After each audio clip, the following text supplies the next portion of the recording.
Momentum Investor, bertemu lagi dengan Vita. Di video kali ini saya ingin membahas mengenai satu saham blue chip sebagai salah satu motor penggerak IHSG. Saham ini telah ambles 37% dari puncak tertingginya di tahun 2017.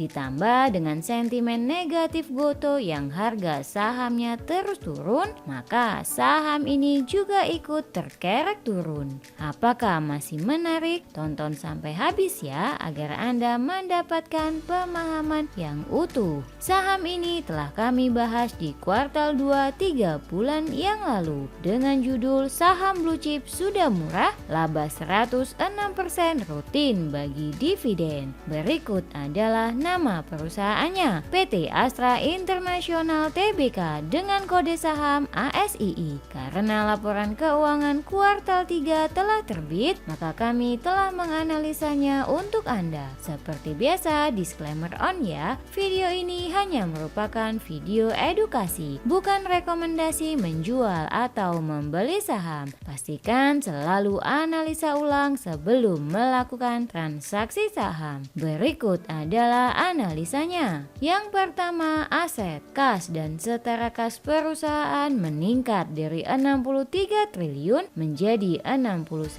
triliun. Tren kenaikan kas ini telah kentara terlihat sejak tahun 2020 lalu di saat pandemi.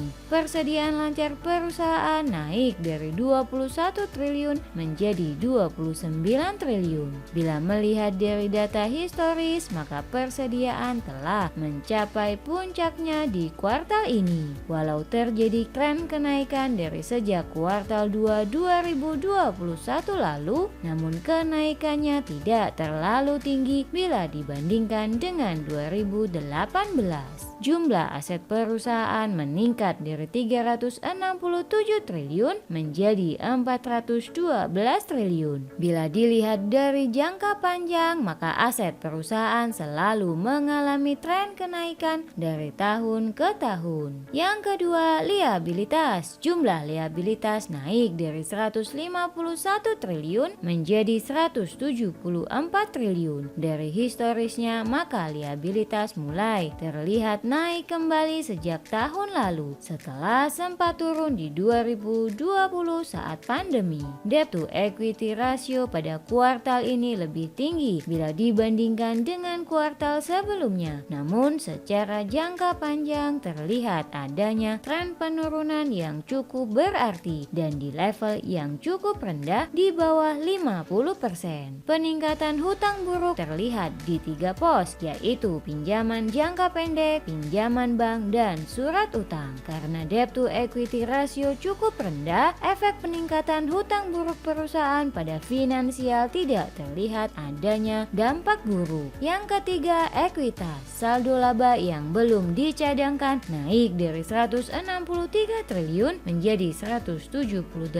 triliun. Bila diperhatikan dari tahun ke tahun, maka terlihat perusahaan selalu berhasil untuk meningkatkan saldo labanya. Ini berarti masih terlihat adanya ruang untuk bertumbuh. Ekuitas pemilik induk meningkat dari 172 triliun menjadi 189 triliun. Dari data historis terlihat adanya tren kenaikan yang cukup signifikan sejak 2017 lalu dan mulai melandai di tahun ini. Dari rasionya yang 95% memang tergolong sangat tinggi, di mana saldo laba menduduki porsi 95% dari total ekuitasnya. Ini berarti perusahaan sangat gemuk oleh laba. Yang keempat, pendapatan. Pendapatan bersih perusahaan meningkat dari 167 triliun menjadi 221 triliun atau naik 32%.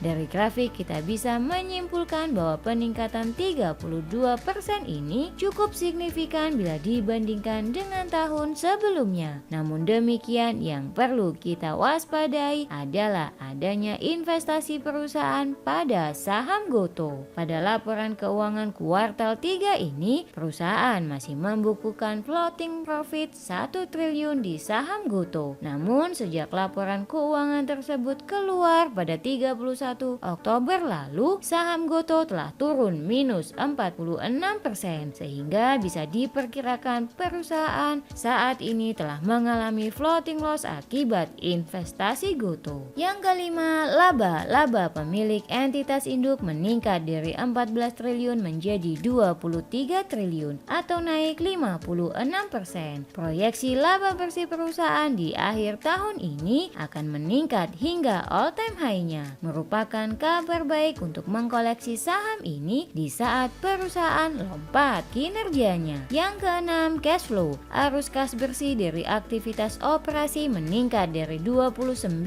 triliun menjadi 32 triliun. Dari historisnya terlihat bahwa cash flow tidak pernah minus. Artinya perusahaan selalu dapat menjaga kasnya positif sehingga tidak terlalu terbebani oleh hutang buruk. Secara historis, volatilitas arus kas pun telah mengalami penurunan dari sejak 2020 lalu, dan akrual yang negatif menandakan perusahaan lebih banyak menerima uang ketimbang keluar uang. Yang ketujuh, dividen. Perusahaan dari sejak 2013 selalu membagikan dividen dengan yield di antara 2% hingga 3%. Bagi investor yang mengharapkan dividen stabil, bisa berinvestasi di saham ini.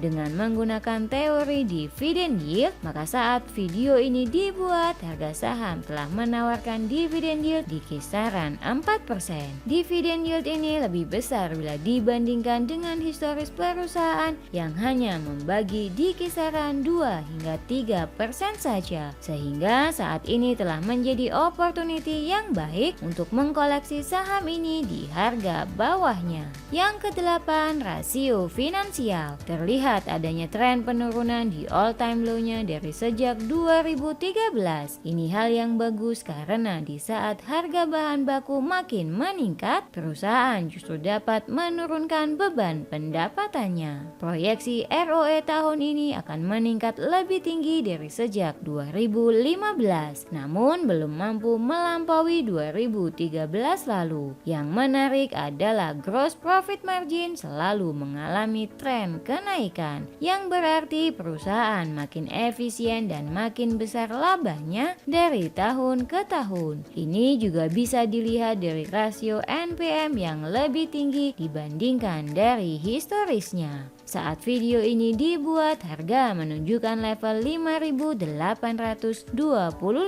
Secara teknikal, maka saham ini masih dalam tren penurunan jangka panjangnya dan belum ada tanda-tanda recover. Aset turnover menunjukkan kenaikan yang signifikan dibandingkan dengan tahun sebelumnya. Begitu pula dengan gross profitability yang kami estimasi akan meningkat bila dibandingkan dengan tahun lalu. Yang kesembilan, valuasi. Dengan PER 7 kali, maka dari data historis valuasi terlihat murah. PBV 1,2 kali pun telah menunjukkan dasar valuasi yang sangat murah. Dengan menimbang PER dan PBV yang sudah murah, namun ekuitas dan saldo laba yang terus menunjukkan kenaikan, maka kami valuasi harga wajar saham ada di 9.000 dengan PBV 1,9 kali. Yang ke-10, momentum. Dengan menggunakan simulasi Monte Carlo, maka kami dapat menghitung floating loss terdalam ada di 4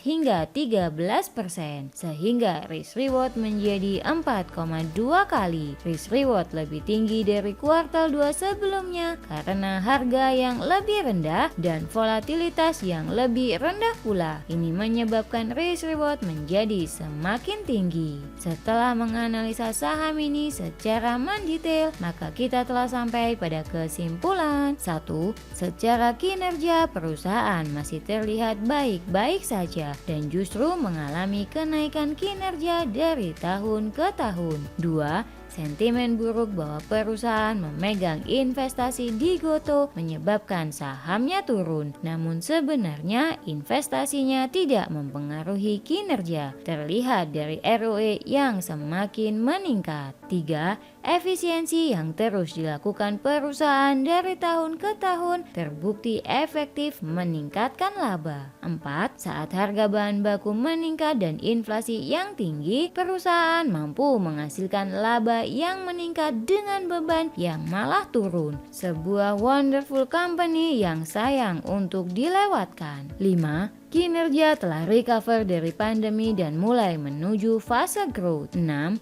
Dividen yield tertinggi sepanjang 2013 lalu sehingga dapat menarik minat para dividen hunter yang berkesempatan mengkoleksi di harga bawahnya. 7. Valuasi baik secara PER dan PBV masih murah dengan margin of safety lebar dan risk reward yang tinggi, merupakan peluang yang sangat baik untuk mendapatkan saham di harga yang rendah. 8. Momentum kuat dengan volatilitas cukup rendah. Bila ingin masuk dapat langsung dalam porsi besar karena merupakan blue chip yang menurut kami relatif aman sebagai investasi jangka panjang. Demikian analisa saham ASI dari kami. Disclaimer on ya, video ini hanya merupakan opini pribadi, bukan rekomendasi menjual atau membeli saham. Pastikan untuk selalu menganalisa kembali sehingga Anda mendapatkan pemahaman yang lebih baik. Klik like, subscribe, dan hidupkan lonceng notifikasi agar Anda tidak ketinggalan analisa saham momentum kami selanjutnya. Bye!